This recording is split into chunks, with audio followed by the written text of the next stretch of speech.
Hi, I'm Shelby. I'm a model, entrepreneur, and motivational coach. And today I'm going to be teaching you how to conquer confidence. So, conquering confidence, what this series is basically when you walk into a room, how do you want to feel?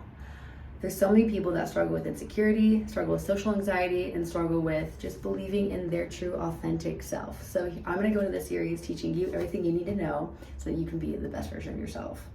So for me, I constantly live in delusion. And that's a big thing that I've heard all 2023, and we're bringing it with us in 2024. I constantly live in delusion. I have always been a big daydreamer. I encourage everybody to daydream all the time. When I lay my head down at night, I will literally dream of how I want my day the next day to turn out. I dream how I want to feel when I wake up in the morning. I dream how I want people to interact with me. It's everything I'm doing, I'm constantly always just like living in a dream. So yes, live your life in delusion. When I walk into a room, how do I want people to view me? I constantly live in delusion. So what that means for me is this is my movie and everybody else is just an extra inside of it. So this is my movie, so it's gonna pan out how I want people to respond to me, right? So what that means is for me, when I walk into a room, how I want to feel is I want to feel like a tall, confident, beautiful woman that when she speaks words of wisdom, that when I walk into the room, I can turn heads. And it's not just by the way that I look, but it's by the way that I carry myself. I will constantly tell people, confidence does not always come from looks, it comes from your inner self, okay? With that being said, I have gone so many places and I have not looked my best always. But I always carry myself with poise and grace because I know the inside of myself is so much more beautiful than the outside. So I guess to all of you out there too that might comment, oh, well, you're a model, obviously you're confident, you're pretty. No, confidence does not come from your looks. I have met some of the most incredible people that carry confidence and they're not your standard typical person that people would say is beautiful. I believe that everybody's beautiful. I just want to have that as a disclaimer. I think we're all fearfully and wonderfully made by a king. Psalms 139:14 says that clearly in the Bible. So if we're all made by the King, then we're all beautiful. But confidence does come from within. So just a reminder, that is on the inside of you. So how do we find confidence? Where does it come from? Some people say it comes from money. Some people say it comes from a relationship, your security, what you drive, what you wear. Those are all materialistic things. We're going to put that flat on the table. That is not where confidence comes from. Confidence comes from the inside. A young kid has so much confidence. Children do not have fear, they do not have doubt. If you tell a little kid to do backflips, they'll be like, yeah, I'll try it. They're gonna have no fear that they could possibly break a bone in their body. But as an adult, we think, oh, well, I could probably break something. I don't think I could do that, because we understand what could be the outcome. A little kid doesn't have fear, but there's some point in the kid's life where they come to the realization that people might be saying things about them, that kids aren't always the nicest to each other, and then that starts to put doubt and insecurity in their head. So then it comes with us into our adulthood.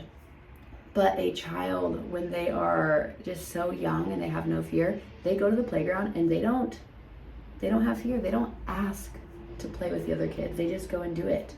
They invite themselves to the playground. So I'm telling you today, I want you to invite yourself to the table because there is a seat for you.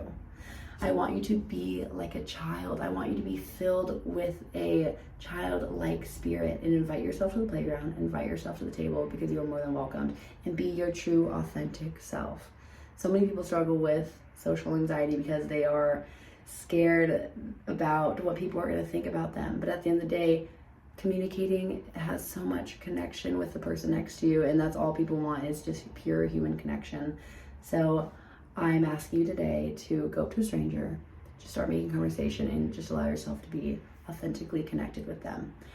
I've moved around to so many different states. I've lived in New York City, I've lived in LA, I've lived in Indonesia, and it's tough moving to different cities because it's hard to make new friends sometimes. And I told myself, if I want to make friends, I need to get out of my comfort zone and I need to just go up to people and just start talking to them. Allow yourself to do those things and know that you're welcomed. Because at the end of the day, other people just want to be connected with you as well. But we're only going to allow that if we have our walls down and we are being our true authentic self. And just going up to them and being courageous and confident and talking authentically with them. I want you to practice words of affirmation every morning when you wake up. Stop touching your phone. Stop scrolling on Instagram because it's not going to help your mental health. The first 15 minutes of your day, I want you to go outside. I want you to get in the sunlight, grab a water, rehydrate yourself because you've just been sleeping for 8 hours and you probably have no liquids in your body. And I want you to say words of affirmation to yourself, or you play a podcast. There's so many podcasts on Spotify that you can play. In the first 15 minutes of your day, take that time to really meditate on these words that are being said to you, that you are worthy, that you are enough, that you are beautiful, that you are smart, that you are confident. What this is going to do, this is going to retrain your brain to believe what it's saying. Typically, if you go on Instagram the first 15 minutes of your day, it's going to spike your dopamine, you're going to be super excited, and that kind of stuff isn't really good for your mental health, because now you're comparing yourself to other people, what you're seeing online, rather than just filling yourself up with words that are just fruitful. With this being said, this is your step 1 to gaining confidence. I want you to say words of affirmation to yourself. I want you to be like a child filled with that spirit, and I want you to find the root of where your insecurity has come from, so we can nail it on the head and move on and live our life to the fullest. Thank you guys, and stay fierce.